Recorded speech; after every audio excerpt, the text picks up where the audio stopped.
On one of the moons of the Empirea system, a splinter of Hive Fleet Gorgon has crashed in the snowy waste. Normally, such a thing would be swiftly dealt with, but with the ongoing war on the surface of Empirea itself, it seems to have gone unnoticed. Or has it? Slipping from a webway gate, a small strike force from Craftworld Iyanden launches an ambush against the Tyranids who have strayed too close for comfort. In addition, the Eldar do not want the Imperium to divert forces from the ongoing war or to risk having the gate discovered, so it's up to them to deal with the Tyranids swiftly and quietly.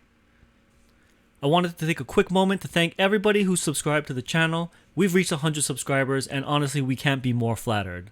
As a thank you, we currently have a giveaway going in the month of July, so if you're watching this video before the end of July, please consider subscribing to the channel and checking out our thank you giveaway video for details on how you can win. Now let's check out the armies for today's game.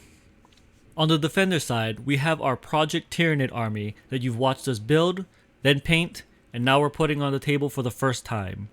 Using Hive Fleet Gorgon, the army consists of the Swarm Lord, 10 Hormagaunts, 3 Ripper Swarms, and a Scything Talon Carnifex. In addition, the Swarm Lord gave up his Warlord trait so the Carnifex could take an adaptation to give him a 5+ invulnerable save, and this makes up 25 power level, or 500 points.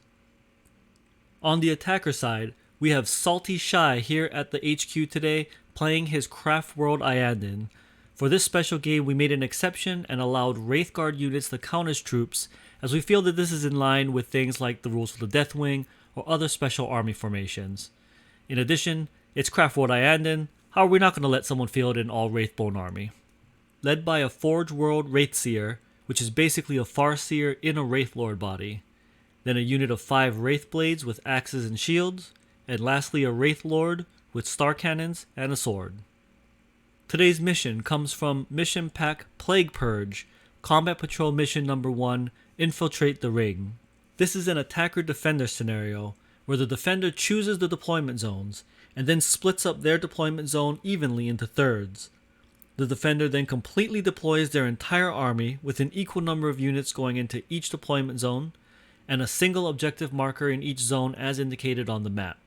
After this, the attacker then deploys their entire army, and the attacker has the ability to choose if they want to go first or second.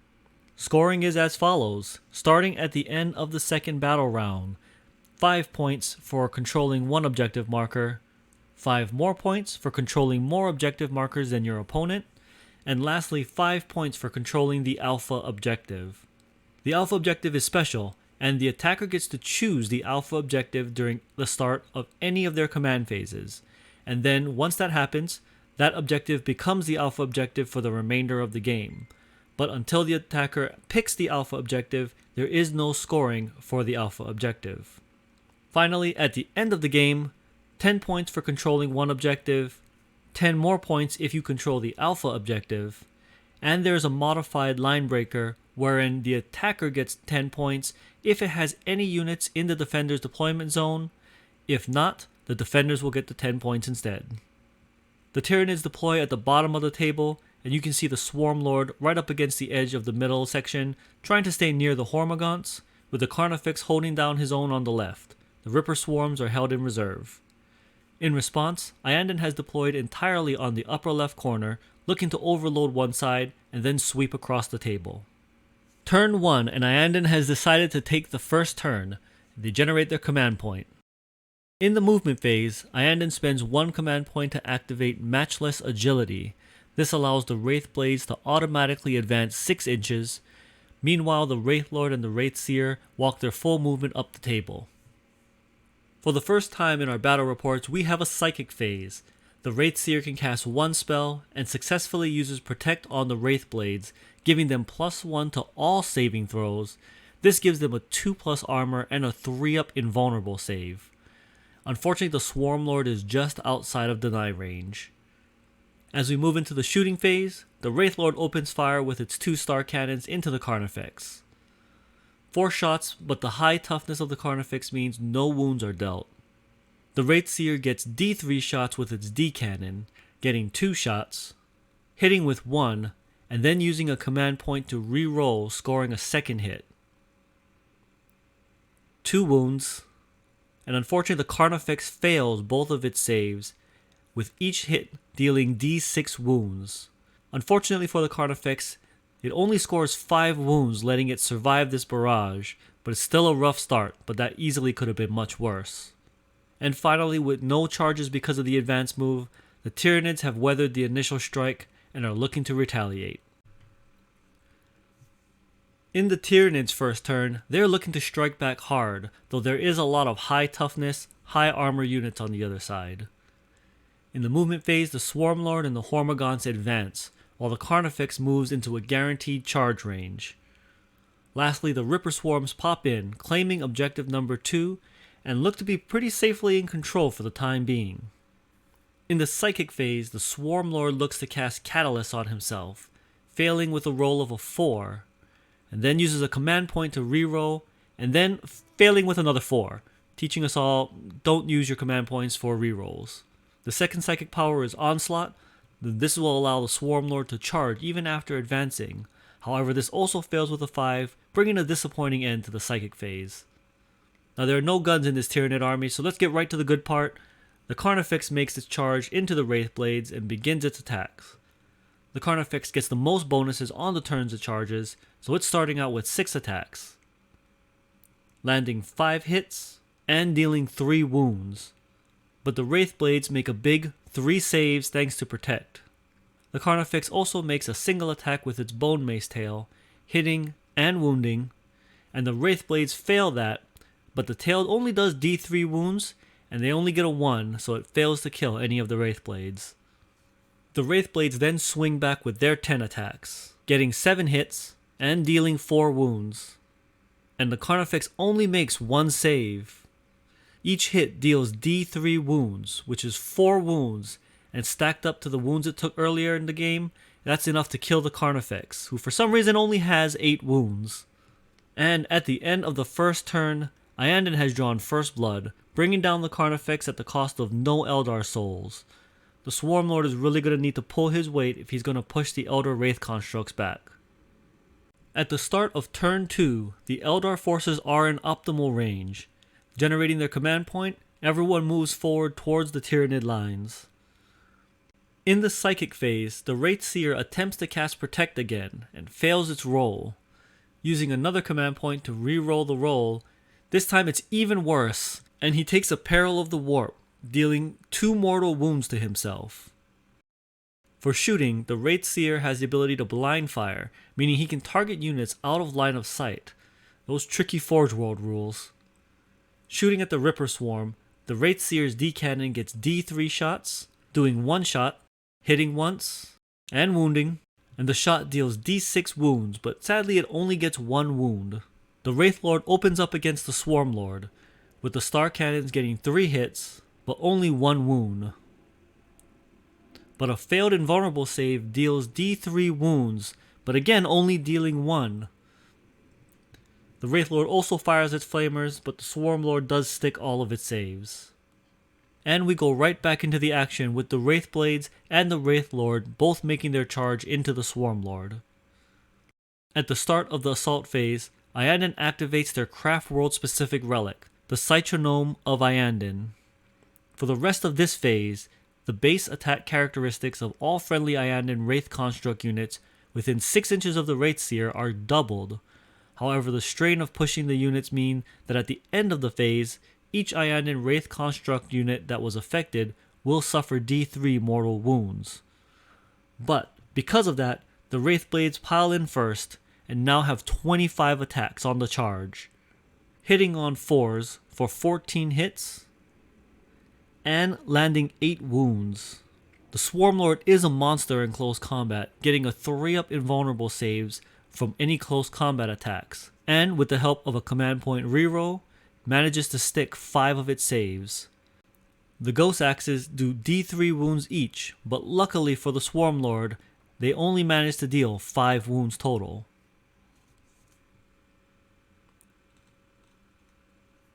The Tyranids spend the 2 command points left to activate Counter-Offensive to let the Swarmlord immediately make its attacks before it's bracketed any lower.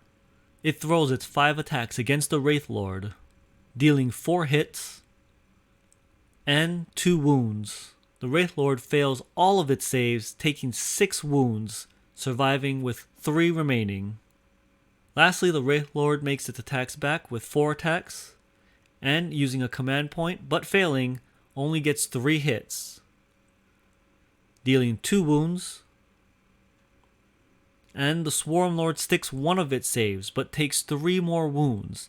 It's bloody but still alive. At the end phase, the feedback from the Iyanden relic kicks in, and the Wraithseer takes 2 more mortal wounds, while the Wraithblades take 2 mortal wounds as well, killing one of them. In the Tyranids turn 2, they need to make something happen here. The Hormagaunts move into range of a guaranteed charge, and straight into the important Psychic phase. The Swarm Lord attempts to cast Catalyst on the Hormagaunts to get them some much needed survivability, but the roll is denied by the nearby Wraithseer. Next, however, is a Smite cast against the Wraith Lord and succeeds with a 9, and in payback for the Carnifex, deals 3 mortal wounds, killing the Wraith Lord, bringing the game back to a more even playing field. The Hormagaunts then charge into combat, and in the ensuing fight phase, we learn that regardless of how many attacks the Hormagaunts have, Strength 3 against Toughness 6, when you have a 3-up armor save, basically means that the Hormagaunts are glorified objective holders. The Wraithblades get to attack next, throwing their 8 attacks into the Swarm Lord, getting 6 hits, but it only deals 2 wounds, and another failed command point reroll is spent. Though the Swarm Lord misses a save, it only takes 2 more wounds, but it brings it down to its very last wound. Even at its weakest, the Swarm Lord still gets 4 attacks, and does reroll ones thanks to Hive Fleet Gorgon. It lands 3 hits, and 1 wound. A failed save kills 1 more Wraithblade, slowly grinding that unit down. And, at the end of the second turn, the Tyranids score 5 points for holding 1 objective, and thanks to objectives secured, also hold more than the Eldar, making the score Eldar 0, Tyranids 10. For turn 3, the Eldar need to make something big happen before the Tyranids begin to run away with the mission objectives. They announce the center objective as being the alpha objective, so that will now be in effect for scoring going forward. The Wraithseer moves forward, and then in the Psychic phase, lands a big smite on the Swarm Lord, who fails to deny, finishing it off. Then in the shooting phase, the Wraithseer then targets the Ripper Swarms, getting 3 shots, and then landing its 3 shots. The D-Cannon then proceeds to deal 5 damage, 3 damage, and 3 damage, completely killing the Ripper Swarm units, heavily swinging the momentum back into the favor of the Eldar. In the charge phase, the Wraithseer misses his charge into the Hormagaunts, but he's feeling pretty confident in letting the Wraithblades handle it. The Hormagaunts do attack first with 20 attacks, getting 14 hits, but only landing 2 wounds. The Wraithblades miss a save, and Toxin Sacs means that it deals 2 wounds. The remaining Wraithblades are down to 6 attacks, but 3 of them do hit, and 2 more wounds, and that means 2 more dead Hormagaunts. And at this point, there isn't much left of the Tyranid force as they desperately try to hold on. Going straight to the assault phase, the Tyranids activate Feart Instincts, giving them +1 AP. The Wraithblades do get to attack first though, throwing again their 6 attacks, this time only getting 2 hits, but still landing 2 wounds, meaning 2 more dead Hormagaunts. The Hormagaunts still have 12 attacks though, and 7 of them hit this time,